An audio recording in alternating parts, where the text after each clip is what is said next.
నమస్తే.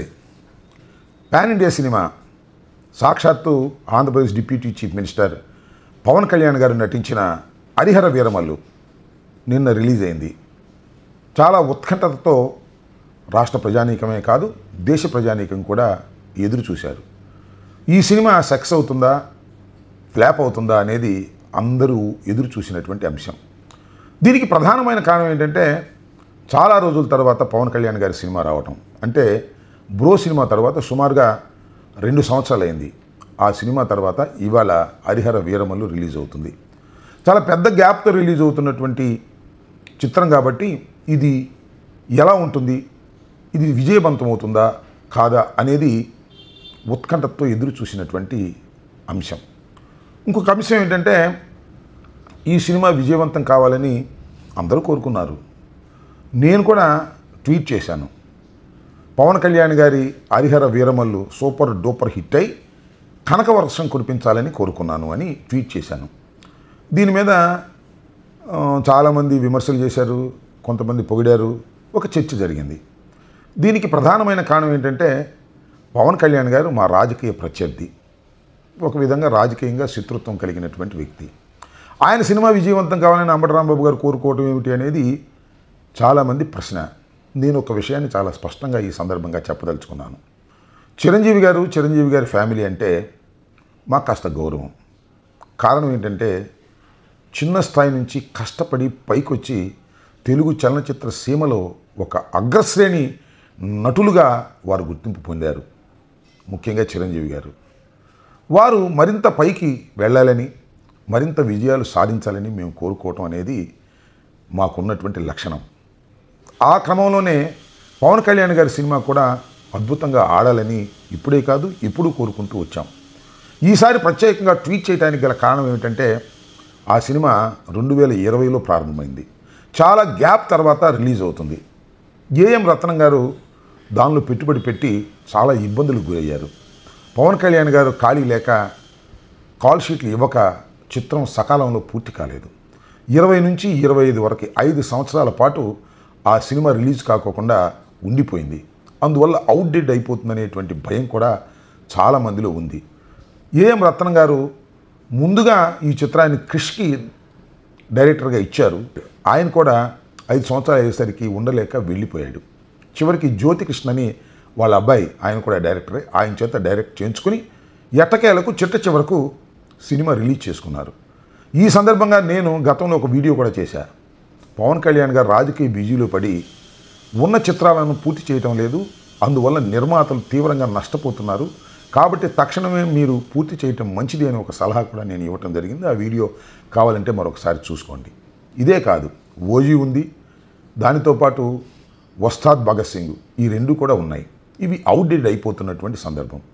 ఇలాంటి క్లిష్ట పరిస్థితుల్లో ఏఎం రత్నం గారికి కనకవర్షం కురవాలని నేను కోరుకున్నాను.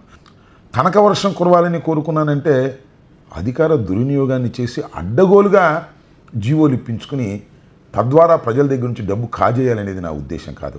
ఇవాళ పవన్ కళ్యాణ్ గారు కూడా చేసింది అదే, అడ్డగోలుగా జీవోలు ఇష్యూ చేయించుకున్నారు. ముఖ్యంగా ఆంధ్రప్రదేశ్ ప్రభుత్వం చేత. ఆంధ్రప్రదేశ్ ప్రభుత్వం అంటే ఆయన ప్రభుత్వమే. ఒక్కొక్క టిక్కెట్కి 600 రూపాయలు పెంచుకునేటటువంటి కార్యక్రమం. ఆ విధంగా జీవో ఇష్యూ చేసిన ఆంధ్రప్రదేశ్ ప్రభుత్వం అంటే ఏంటండి, నాకు అర్థం కాలేదు. ఒక సినిమా మొదటి రోజు చూడాలి అంటే 750 రూపాయలు పెట్టి థియేటర్కి వెళ్ళాలి. ఒక ఫ్యామిలీ 750 రూపాయలు పెట్టి థియేటర్కి వెళ్ళాలంటే, నలుగురు వెళ్ళాలంటే ఎంత అవుతుంది?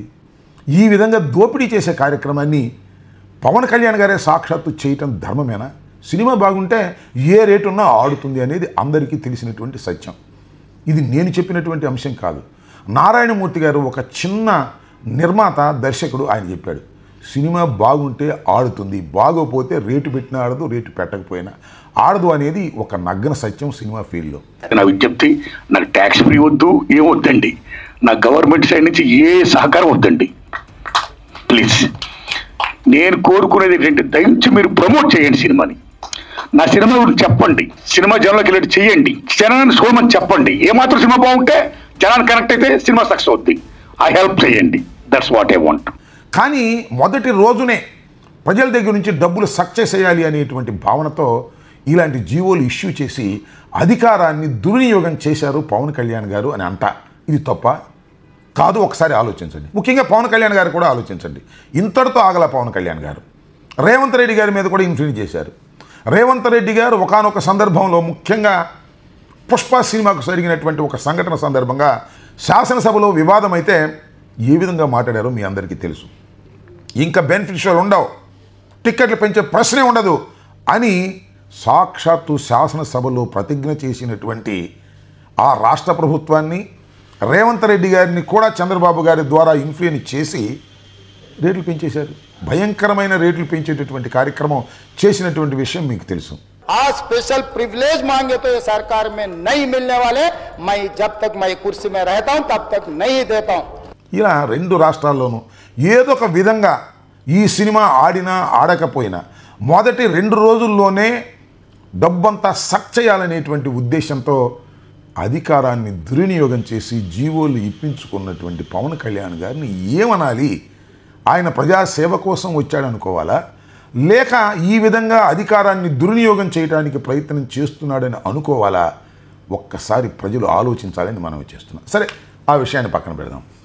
సినిమా ఎలా ఉంది అనేది ఇక్కడ ప్రశ్న. సినిమా అనుకున్నంత విజయాన్ని సాధించలేకపోయింది. ఒక విధంగా చెప్పాలంటే ఫ్లాప్కు అతి దగ్గరగా ఉంది. దానికి ప్రధానమైన కారణం ఈ 5 సంవత్సరాల పాటు ఆ సినిమా తీయటం, డైరెక్టర్లు మారటం. దీనివల్ల ఆ సినిమా అనుకున్న స్థాయిలో విజయం సాధించలేదు. రేట్లు పెట్టినా కనకవర్షం కురిసేటటువంటి పరిస్థితి లేకపోవటం చాలా విచారకరమైనటువంటి అంశంగా నేను ఈ సందర్భంగా చెప్పదలుచుకున్నాను. సినిమా ఆడాలని అందరం కోరుకుంటాం. ప్రధానంగా నేను మరొక్కసారి చెప్పదలుచుకున్నది ఏమిటంటే, పవన్ కళ్యాణ్ గారు మాకు రాజకీయ ప్రత్యర్థే తప్ప సినిమా ప్రత్యర్థి కాదు. వాళ్ళ సినిమాలు బాగా ఆడాలని, అద్భుతంగా వారు నటించాలని మేము కోరుకుంటాం. మరి ముఖ్యంగా చెప్పాలంటే పవన్ కళ్యాణ్ గారు కానీ, చిరంజీవి గారు కానీ అద్భుతమైన నటులే తప్ప అద్భుతమైన రాజకీయ నాయకులు కాదు అనేది ఇప్పటికీ ఎప్పటికీ నా అభిప్రాయం. రాజకీయంగా వారు అంతగా మెచ్యూరిటీ లేనటువంటి వ్యక్తులు, రాజకీయంగా వారు ప్రజల దగ్గరికి వెళ్ళలేనటువంటి మనుషులు, రాజకీయంగా విజయం సాధించలేనటువంటి వ్యక్తులు, ఎవరి కోసమో ఉపయోగపడే వ్యక్తులే తప్ప స్వయం ప్రకాశితులు కాదు అనేది ఇప్పటికీ ఎప్పటికీ నా నిశ్చిత అభిప్రాయం అని ఈ సందర్భంగా నేను చెప్పదలుచుకున్నా. ఏది ఏమైనా హరిహర వీరమల్లు విజయం సాధించకపోయినా అధికారాన్ని మాత్రం దుర్వినియోగం చేశారు పవన్ కళ్యాణ్ గారు. ఇది సరైనటువంటి విధానం కాదు, మంచి పద్ధతి అంతకంటే కాదు అని మాత్రం స్పష్టంగా చెప్పదలుచుకున్నా. ఇంకా మిగిలి ఉన్నటువంటి 2 చిత్రాలు ఓజీ, ఉస్తాద్ భగత్ సింగ్, ఈ 2 సాధ్యమైనంత తొందరలో రిలీజ్ అయ్యే విధంగా చేసి ఆ నిర్మాతల్ని సపోర్ట్ చేయండి, వారిని కాపాడండి. ఫ్లాప్ అవుతాయో సెక్స్ అవుతాయో అది వేరే అంశం. ముందు వారు ఒక టెన్షన్ నుంచి రిలీజ్ అవుతారు. ఇంకా రాబోయే కాలంలో మీరు చిత్రాల్లో నటిస్తారా లేదా అది వేరే అంశం. కాబట్టి తక్షణమే మీరు ఆ 2 చిత్రాల్లో నటించి విడుదల అయ్యే విధంగా చేసి నిర్మాతలకు ఊరట కలిగించవలసిందిగా కోరుతున్నాను. అదేవిధంగా ఇంకొక అంశాన్ని కూడా చెప్పదలుచుకున్నాను. తణుకులో నిన్న సినిమా రిలీజ్ అవుతున్నటువంటి సందర్భాన్ని పురస్కరించుకొని మీ అభిమానులు మా నాగేశ్వరరావు గారు వ్యాన్ వెళుతుంటే ఆ వ్యాన్ మీద ఎక్కి తొక్కి గందరగోళం చేశారు. ఇలాంటి అంశాలను ఖండించండి, వారిని కంట్రోల్ చేయండి. చేయకపోతే మూల్యం మీరు చెల్లించాల్సినటువంటి పరిస్థితులు ఏర్పడతాయనే విషయాన్ని కూడా గుర్తుపెట్టుకోవాల్సిందిగా కోరుతూ సినిమా అంతగా విజయం సాధించలేనందుకు చింతిస్తూ సెలవు తీసుకుంటున్నాను. ధన్యవాదాలు.